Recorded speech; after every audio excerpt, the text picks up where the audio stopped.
peluang pekerjaan di Indonesia. Sebab di Indonesia memang mencari pelajar Korea yang fasih berbahasa Indonesia untuk bekerja di Indonesia.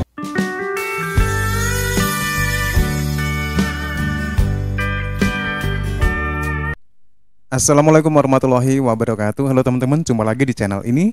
Oke, gimana nih kabarnya? Oke, buat teman-teman yang nonton video ini, mudah-mudahan kabarnya masih dalam kondisi sehat walafiat. Amin ya robbal alamin. Jangan lupa dukung channel ini dengan cara like juga subscribe. Baik, di kesempatan kali ini saya mau reaksi sebuah video dengan judul Guru dan Dosen Luar Negeri mereka lebih kenal dengan bahasa Indonesia daripada bahasa Melayu. Oke, seperti apa videonya? Sebelum kita berkomentar, kita akan lihat dulu.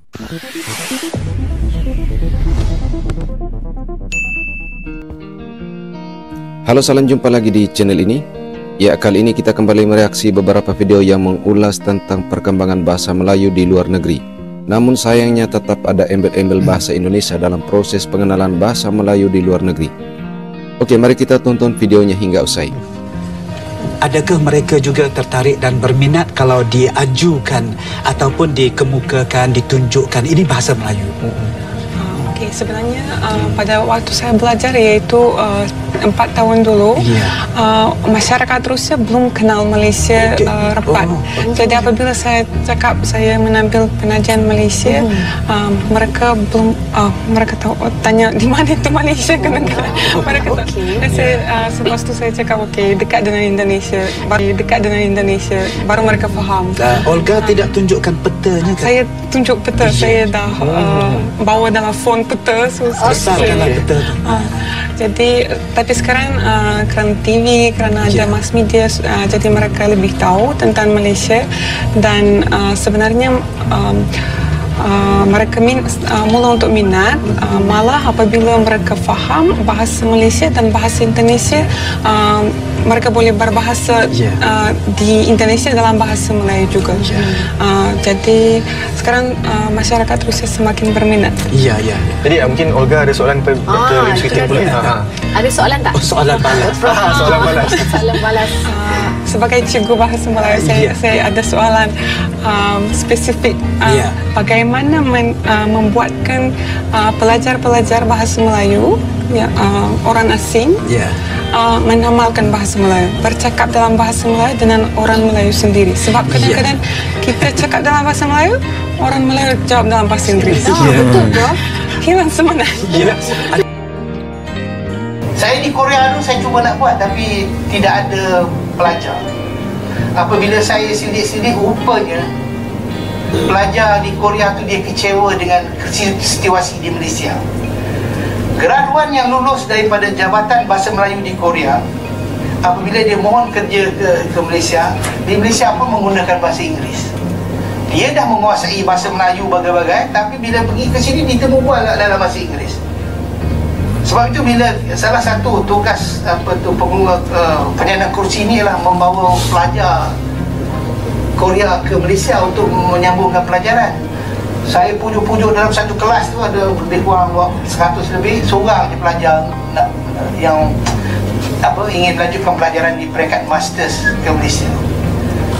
Itu pun ahli saya. Saya pujuk-pujuk, dia kata okey lah prof, saya pergi. Sebab kalau tak saya tak ada KPI. Pergi ke Korea, 2 minggu dia nak balik. Saya kata kenapa awak nak balik? Dekat UKM semua cakap Inggeris, saya kata. Saya datang ke Malaysia ni dengan pinjaman bank nak belajar bahasa Melayu. Lebih baik saya pergi ke Jogja, dia kata. Jadi bila saya buat satu kajian, 99% daripada pelajar tu semua nak ke Indonesia.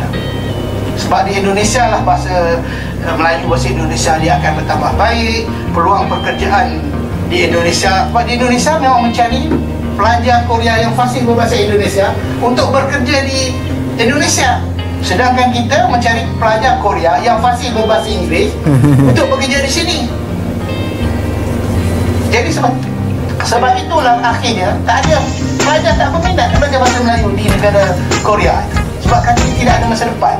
Lebih baik belajar bahasa Indonesia. Oke teman-teman ya, demikian satu buah video di mana bahasa Indonesia itu lebih dikenal daripada bahasa Melayu di Malaysia yang diajarkan di luar negeri.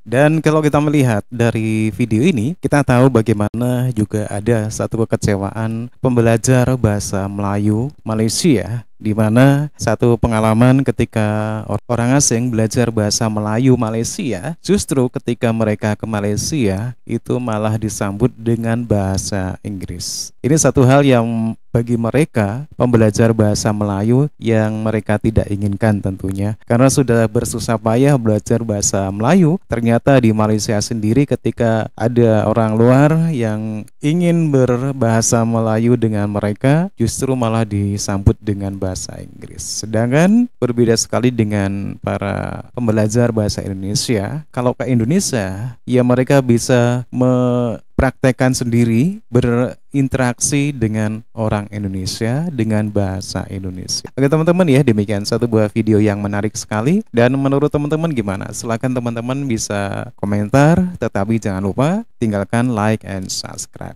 Wassalamualaikum warahmatullahi wabarakatuh.